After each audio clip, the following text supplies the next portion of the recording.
Like, share, subscribe and press the bell icon for ऊंची आवाज India. नाजरीन, ऊंची आवाज इंडिया में आपका इस्तकबाल है। मैं हूं आपका मेजबान इब्राहिम नफीस। आज रियासती हुकूमत की जानिब से शहर के शेषाद्रीपुरम में 17.5 करोड़ की लागत से तामीर करदा केएमडीसी भवन के इफ्तिताह के मौके पर वजीर आला बसवराज बोमई ने कहा कि रियासती हुकूमत केएमडीसी की खूबसूरत इमारत की तरह अकलियती माहौल को भी खूबसूरत बनाने की कोशिशों में मसरूफ है। उन्होंने 21वीं सदी को इल्म की सदी करार देते हुए अकलियतों को आवाज दी कि कम से कम आने वाली नस्लों के ताबनाक मुस्तकबिल के पेश नजर अब खुद की तब्दीली को लाजमी समझें। अपने दौरे हुकूमत की मुख्तलिफ स्कीमों का हवाला देते हुए उन्होंने कहा कि रियासत के दीगर तबकात की तरह किसी भी भेदभाव के बगैर अकलियतों की तरक्की के लिए भी कई तरक्याती इक़दामात अपनाए गए हैं। उन्होंने औकाफी इमलाक के तहफ़्फ़ुज़ के लिए सख्त इक़दामात अपनाने का ऐलान करते हुए रियासती वक्फ बोर्ड के चेयरमैन शाफे सादी की तरफ इशारा करते हुए कहा कि वक्फ इमलाक के तहफ़्फ़ुज़ के लिए आपको जो जिम्मेदारी दी गई है वो एक खुदाई नेमत है और अगर उसमें कहीं कोताही होती हो तो उन मुजरिमों के साथ आपका भी नाम गर्दाना जाएगा। इस मौके पर रुकने पार्लियामेंट पीसी मोहन और माइनॉरिटी कमीशन के चेयरमैन अब्दुल अजीम ने भी खिताब किया और रियासती हुकूमत की कारकर्दगियों को सराहते हुए कहा कि अकलियती इमलाक के लिए रियासती बीजेपी हुकूमत की काविशों को किसी भी सूरत फरामोश नहीं किया जा सकता। तकरीब में मुख्तलिफ अरकान असम्बली जिनमें अरविंद बिलाद, राजीव गौड़ा, रुकने council Ravi Kumar, KMDC chairman M Sharavana, रियासती हज कमेटी के चेयरमैन रऊफुद्दीन कचहरी वाले, सेक्रेटरी बराए अकलियती बहबूद मनी मिलन के अलावा बीजेपी के कई अकलियती कायदीन समेत शहर के कई समाजी कारकुनान और उर्दू दानों की काफी तादाद मौजूद थी। याद रहे कि इस इमारत में मुख्तलिफ मंजिलों पर Karnataka minority commission, Karnataka minorities development corporation और कर्नाटका उर्दू एकेडमी के दफ्तरों को मुंतकिल कर दिया गया है और इसके बाद इसी इमारत में तमाम दफातर मुंतकिल हो जाएंगे जो शेषाद्रीपुरम पुलिस स्टेशन के रूबरू वाक़ है। चलिए जानते हैं इस सिलसिले की कुछ खुसूसी झलकियां और रियासती वजीर आला के खिताब की कुछ बातें और अकलियती कायदीन के कुछ एहसासात इस खुसूसी रिपोर्ट में। ಬರಬೇಕು ನಾವು ಕೂಡ ಸ್ವಾಭಿಮಾನದ ಬದುಕು ಬದುಕಬೇಕು, ನಾವು ಕೂಡ ಮುಖ್ಯವಾಹಿನಿಯಲ್ಲಿ ಬರಬೇಕು ಅನ್ನುವಂತ ಒಂದು ಜಾಗೃತಿ ಮೂಡಿದೆ। ನನಗೆ ಬಹಳ ಸಂತೋಷ ಆಗಿದ್ದು ಏನು ಅಂತಂದ್ರೆ ಹೆಣ್ಣುಮಕ್ಕಳು ವಿದ್ಯೆ ಕಲಿಯೋದಕ್ಕೆ ಅಲ್ಪಸಂಖ್ಯಾತ ಸಮುದಾಯದಲ್ಲಿ ಅತಿ ಹೆಚ್ಚು ಬರ್ತಾ ಇದ್ದಾರೆ। ಗುಲ್ಬರ್ಗಾ ಡಿವಿಷನ್ನಿನ ಹ್ಯೂಮನ್ ಡೆವಲಪ್ಮೆಂಟ್ ಇಂಡೆಕ್ಸನ್ನು ನಾನು ನೋಡ್ತಾ ಇದ್ದೆ। ಅಲ್ಲಿ ಈ ಸಾಕ್ಷಾತ್ಕಾರದಲ್ಲಿ ಹೆಚ್ಚು ಗುಲ್ಬರ್ಗಾ ಡಿವಿಷನ್ನವರು ಬರೆಯೋದನ್ನು ಓದೋದನ್ನು ಕಲ್ತಿದ್ದಾರೆ ಕಳೆದ 4-5 ವರ್ಷದಿಂದ ಅಂತ ರಿಪೋರ್ಟ್ ಇತ್ತು। ಮತ್ತೊಂದು ಸ್ವಲ್ಪ ತಿರುಗಿಸಿ ನೋಡಿದಾಗ ಅದಕ್ಕೆ ಕಾರಣ ಏನು ಅಂತಂದರೆ ಅಲ್ಪಸಂಖ್ಯಾತ ಹೆಣ್ಣು ಮಕ್ಕಳು ಜಾಸ್ತಿ ಕಲ್ತಿದ್ದರಿಂದ ಆ ಪರ್ಸೆಂಟೇಜ್ ಹೆಚ್ಚಾಗಿತ್ತು। ಇದರ ಅರ್ಥ ಏನು ಅಂತಂದರೆ ಅಲ್ಪಸಂಖ್ಯಾತ ಸಮುದಾಯದಲ್ಲೂ ಕೂಡ ತಾಯಂದಿರು, ಅಕ್ಕ ತಂಗಿಯರು ಭಾಳ ಬುದ್ಧಿವಂತರಿದ್ದಾರೆ। ಅವ್ರಿಗೆ ಅವಕಾಶವನ್ನು ಕೊಟ್ಟರೆ ಎಲ್ಲ ರಂಗದಲ್ಲೂ ಕೂಡ ಎಲ್ಲರಂತೆ ಮುಂದೆ ಬರ್ತಾರೆ। 21वीं सदी इल्म की सदी है।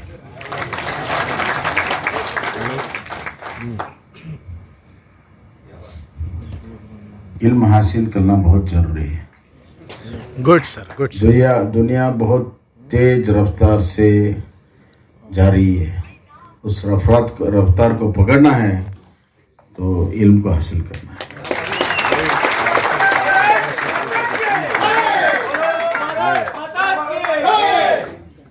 ನನಗೆ ಗೊತ್ತಿದೆ ಅಲ್ಪಸಂಖ್ಯಾತರನ್ನ ಯಾವ ರೀತಿ ಕತ್ತಲಲ್ಲಿ ಇಟ್ಟಿದ್ದಾರೆ ಜನ ಅಂತ।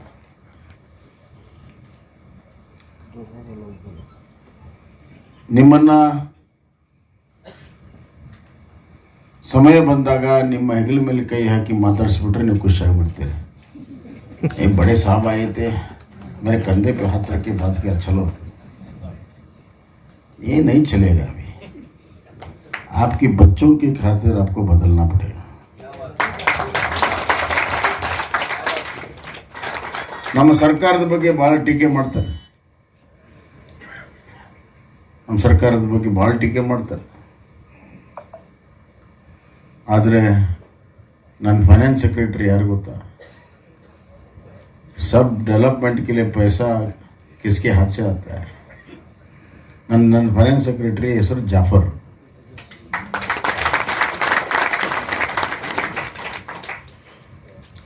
ಕೋವಿಡ್ ಟೈಮ್ನಲ್ಲಿ health, medical education principal secretary ಯಾರು ಗೊತ್ತಾ? ಜಾವೇದ್ ಅಖ್ತರ್. ಈಗ ಟ್ರಾಫಿಕ್, ನಮ್ಮ ಬೆಂಗಳೂರು ಟ್ರಾಫಿಕ್ ಅನ್ನ ಉತ್ತಮಗೊಳಿಸೋದಕ್ಕೆ ಸ್ಪೆಷಲ್ ಕಮಿಷನರ್ ಆಗಿ ಹುದ್ದೆಯನ್ನು ಕ್ರಿಯೇಟ್ ಮಾಡಿ ಸ್ಪೆಷಲ್ ಕಮಿಷನರ್ ಆಗಿ ಅವ್ರನ್ನ ನೇಮಿಸಿದ್ದು ಯಾರನ್ನು ಗೊತ್ತಾ? ಸಲೀಂ. ಕೇಳಿ ನೀವು, ನಾವು ಅಲ್ಪಸಂಖ್ಯಾತರ ಅನ್ಯಾಯ ಮಾಡಿದ್ದೀವಿ, ನ್ಯಾಯ ಕೊಡ್ತಾ ಇದ್ವಿ. ಬರೀ ಆಫೀಸರ್ನ ಹಾಕೋದು ಅಷ್ಟೇ ಅಲ್ಲ, ಈ ವರ್ಷ ಕಳೆದ ವರ್ಷ ಕೋವಿಡ್ ಇದೆ ಅಂತ ಹೇಳಿ ಮಕ್ಕಳಿಗೆ ವಿದೇಶದಲ್ಲಿರುವಂಥವ್ರು ಸ್ಕಾಲರ್ಶಿಪ್ ನಿಲ್ಲಿಸಿದ್ರು, ಪಿ ಜಿ ಮಾಡೋರು ಸ್ಕಾಲರ್ಶಿಪ್ ನಿಲ್ಲಿಸಿದ್ರು. ಏನು ಮನೆ ಅಣ್ಣ, ಕರೆಕ್ಟ್ ಇದ್ರೆ ಕರೆಕ್ಟ್ ಅಂತೇಳು, ಸುಳ್ಳಿದ್ರೆ ಸುಳ್ಳು ಅಂತೇಳು. ಹಂಗೆ ರಾಜಕೀಯವಾಗಿ ನಾನು ಮಾತಾಡೋಕ್ಕೆ ಬಂದಿಲ್ಲ ಇಲ್ಲಿ. PhD stop, overseas education stop, IAS KS training stop. ನಾನು ಬಂದ ಮೇಲೆ ಎಲ್ಲವನ್ನೂ ಸ್ಟಾರ್ಟ್ ಮಾಡಿಸಿದ್ದೆ. अल्लाह ताला और हमारे बीच में कोई नहीं रहना चाहिए.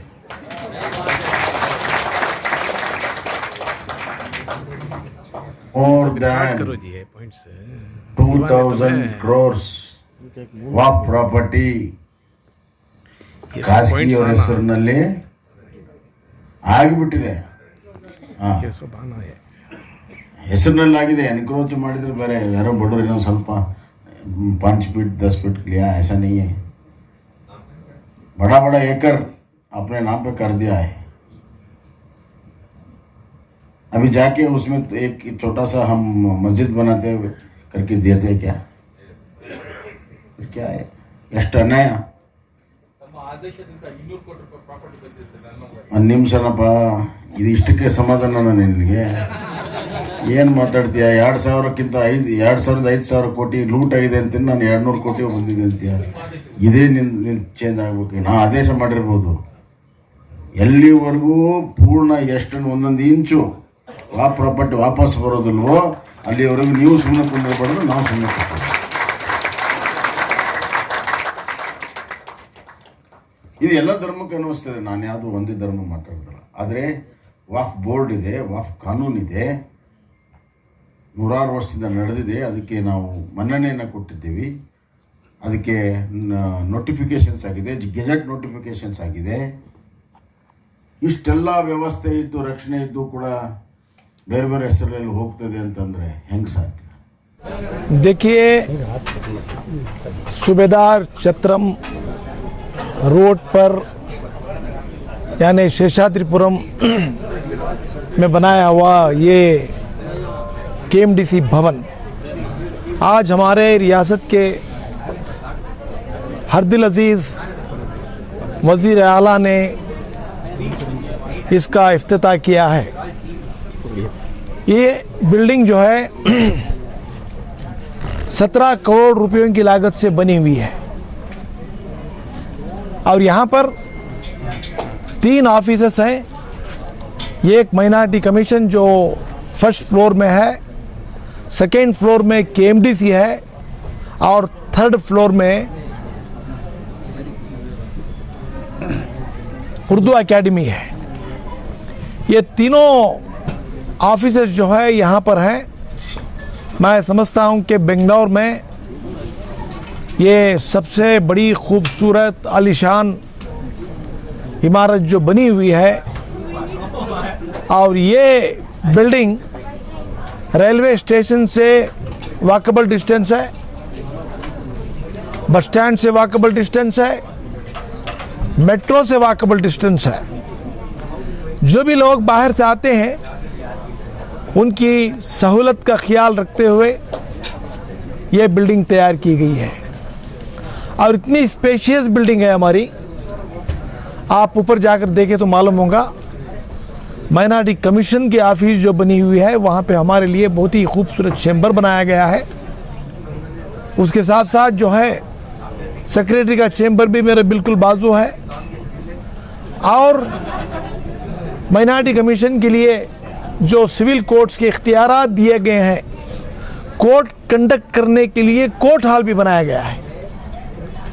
और केएमडीसी कर्नाटका माइनॉरिटी डेवलपमेंट कॉरपोरेशन के चेयरमैन के लिए उनका चैम्बर है, और वहाँ पर कम से कम 30-40 ऑफिसरों को बैठने के लिए कैबिन्स बनाए गए हैं और उनका मीटिंग हॉल बनाया गया है। उसके साथ साथ जो है 3rd फ्लोर में उर्दू एकेडमी का भी इफ्तिताह हुआ है। ये जो ऑडिटोरियम जहाँ से मैं बात कर रहा हूँ, आप देखें बहुत ही खूबसूरत ऑडिटोरियम है। इसकी कैपेसिटी 250 की है और बहुत अच्छा स्टेज बनाया गया है। यहाँ पर एसी का इंतज़ाम है, फैंस रखे हैं, लाइटिंग का इंतज़ाम किया गया है। और इसके साथ साथ जो है यहाँ पर आप जो है मुशायरा भी रख सकते हैं, गज़ल का प्रोग्राम रख सकते हैं। क्या ये फ्री ऑफ कॉस्ट रहेगा? और इसके बारे में जो है मीटिंग करके ये उर्दू की तरक्की के लिए हॉल बनाया गया है। यूँ समझो कि एक मिनी उर्दू हॉल है। यहाँ पर जो है जो भी आएंगे मुशायरा करने वाले, गज़ल का प्रोग्राम करने वाले, इनके लिए काइंड ऑफ इनकरेजमेंट है। और कीमत जो है रीज़नेबल कीमत के ऊपर दिया जाता है। और उर्दू एकेडमी का जिक्र नहीं किया। उर्दू एकेडमी अब तक नहीं बनी है, क्या वजह है? आपने कभी सीएम से इस ताल्लुक से जिक्र भी नहीं? देखो, इसके बाद में पूरे उर्दू एकेडमी के चेयरमैन भी बनेंगे, उर्दू एकेडमी के मेंबर भी बनेंगे। आज स्टेज पे बैठे वक्त पर मैं उनको सुनाया हूँ। ये चंद दिन से फाइल्स पेंडिंग है, सारे नाम्स भी चले गए हैं, चेयरमैन का नाम भी चला गया है। ओनली उसे जो है सर्टिफाई करना है और लिस्ट ऑफिशियली गेजेट करना है। ये काम ज़रूर होगा। 1 साल से पेंडिंग है सर ये इशू, यही बातें चल रही है 1 साल से। देखिए सर, इतने दिन सब्र किए आप, तुम्हारी सब्र की इंतहा मैं समझता हूँ। मैं जितने भी उर्दू दान हैं उनकी कितनी भी तारीफ़ करे कम है, क्योंकि सबसे ज़्यादा आपका ख्याल जो है उर्दू एकेडमी के ऊपर है। तो मैं आपको आज मुबारकबाद देता हूँ। ये आपकी खुशकिस्मती है। ये हाल जो बनाया गया है आप जैसे उर्दू दान के लिए बनाया गया है। बिल्कुल के रेट कम रखेंगे और जो है यहाँ पर सिर्फ रात में नहीं, प्रोग्राम दिन के 11 बजे से रात के 12 बजे तक यहाँ पे निश्चित होते रहेंगे। माइनॉरिटी से मुतालिक मुख्तलिफ कम्युनिटीज़ के इशूज़ आप आज उठाए, लेकिन उर्दू हाल का जिक्र दूर दूर तक नहीं रहा, उर्दू एकेडमी का जिक्र नहीं रहा। देखिए सर, वक्त की कमी की वजह से मैं बात नहीं कर सका। आप देखे होंगे कि मैं हमारे वज़ीर आला के बिल्कुल बाजू में बैठा था और जो उर्दू के मामले में उसकी तरक्की के बारे में बात करना था वो उनको सुनाया हूँ और कहा हूँ कि सर ये जो हाल जो बना है इसकी कैपेसिटी 250 की है। ये उर्दू की इनकरेजमेंट के लिए यहाँ पर ये हाल बनाया गया है। सर मैं उनके सामने शायरी का भी जिक्र किया, मुशायरे का भी जिक्र किया, गज़लों का भी जिक्र। हाँ, बहुत अच्छा है बोल के वो भी तारीफ़ करे, खुश हो गए हैं। तो उम्मीद रखिए कि चंद दिनों में कमेटी बन जाएगी। आपके बहुत मुबारकबाद है कर्नाटक स्टेट के मुस्लिम लोगों के लिए और माइनॉरिटी लोगों के लिए। आज कर्नाटक के अंदर बेंगलुरु शहर बीदर बेंगलुरु के सेंटर ऑफ सिटी में आज एक इस बिल्डिंग का जो इनाग्रेशन हुआ, जिसमें उर्दू एकेडमी और केएमडीसी जो कर्नाटका माइनॉरिटी डेवलपमेंट कॉर्पोरेशन और हमारे कर्नाटका माइनॉरिटी कमीशन, ये 3 ऑफिसेस है इस इमारत में। इस इमारत की उद्घाटन हमारे जनाब बसवराज बोम्मई साहब करे। मैं बहुत उनको हमारे कर्नाटक स्टेट हज कमेटी के चेयरमैन की हैसियत से बहुत मुबारकबाद देता हूँ। उन्होंने आए और बड़ी खुशी हुई कि उन्होंने पहले सलाम करके अपनी तकरीर को आगाज़ किया, तो बिल्कुल जो है मुसलमानों का बहुत ख्याल किया। और बड़ी खुशकिस्मती की बात है कि उन्होंने ये भी बताया कि बीजेपी गवर्नमेंट में 2 बड़ी बिल्डिंग के बेंगलुरु के अंदर इनाग्रेशन हुए, ख़ासतौर पे मुस्लिम समाज के लिए, माइनॉरिटी के लिए, जहां बहुत तकलीफ़ होती थी विश्वेश्वरैया टावर में, KMDC हो, कमीशन हो, या हमारे और भी जो उर्दू एकेडमी तो काफ़ी दूर थी, हज लोगों को जाने के लिए तकलीफ़ होती थी और ऑफिस में लोगों को जाके वहाँ बात करने के लिए बहुत कंजेस्टेड होता था। लेकिन आज बीजेपी सरकार में ये दोनों बिल्डिंग का इनाग्रेशन हुआ, जिसमें ये आज जो उर्दू एकेडमी और हमारे कमीशन ऑफिस और KMDC, उसके साथ साथ पिछले कुछ दिन पहले मौलाना आज़ाद भवन का भी इनाग्रेशन हुआ, जहाँ डायरेक्टर ऑफ माइनॉरिटी ऑफिस चल रही है। बहुत ज़्यादा सहूलतें आज लोगों को मिल रही, क्योंकि लोग जो दूर से आते हैं उनको जो है ऑफिशियली करस्पॉन्डिंग करने के लिए या ऑफिशियली काम करने के लिए तमाम चीज़ें की सहूलतें हैं। मैं बसवराज बोम्मई साहब को बहुत मुबारकबाद देता हूं कि उन्होंने आज इस बिल्डिंग का इनाग्रेशन किया, और हम तमाम लोगों के लिए, ख़ासतौर पे मुस्लिम समाज के लिए बड़े फ़ायदे का मामला है, बड़ा जो है उससे फ़ायदा पहुँचेगा, बड़ा आसानी का मामला आएगा। सीएम की तकरीर के दौरान बार बार आप हज कमेटी का जिक्र कर रहे थे, लेकिन सीएम उसे नज़रअंदाज करते रहे, क्या कहना है? नहीं, हज कमेटी के लिए उन्होंने इस बिल्डिंग का इनाग्रेशन में माइनॉरिटी कमीशन के बारे में नहीं माइनॉरिटी करना चाह रहे थे नहीं, हम लोग ग्रांट्स के बारे में पूछना चाह रहे थे, क्योंकि ग्रांट्स अभी कुछ ही दिन के बाद हमारे हज के 2023 का इनाग्रेशन होने वाला है, और नए हम वहाँ पे और भी जो कोविड में जो बिल्डिंग ख़राब हुई थी उस बिल्डिंग की मरम्मत करना है, ऑलरेडी हो चुका है। तो सीएम साहब ने पिछले वादा किया था मैं हज भवन को ग्रांट दूंगा बोल के, बजट भी आ रहा है, तो हम तो इस बजट के अंदर शायद वो ग्रांट देने का वादा किए हैं, तो मैं उसकी तरफ उनका इशारा कर रहा था, लेकिन वो माइनॉरिटी हमारे वक्फ बोर्ड की तरफ उन्होंने ज़्यादा तवज्जो दी। क्या वादा किया आपने? नहीं, मुझे तो बात करके बोला है कि हज कमेटी में हम बहुत ज़्यादा डेवलपमेंट करेंगे, काफ़ी अच्छी इमारत है। अभी मंगलूर का हज भवन हमको स्टार्ट करना है, गुलबर्गा करना है, बहुत जल्द से जल्द कराइए। मैं शशिकला जोल्ले मैडम को भी बोला हूँ, जो हमारे हज वक्फ के जो मिनिस्टर हैं, उन्होंने भी जो है वक्त देते बोले इंशाल्लाह ये 8 दिन के अंदर हम लोग मंगलूर का और गुलबर्गा का हज हाउस का भी काम चालू करें। नाजरीन, हमारी ये रिपोर्ट आपको कैसी लगी हमें ज़रूर इत्तला करें, और अभी तक आपने हमारा चैनल सब्सक्राइब नहीं किया है तो सब्सक्राइब कर लें और नीचे घंटी के बटन को दबाएं ताकि हर नोटिफिकेशन आप तक बराबर पहुंचे। शुक्रिया।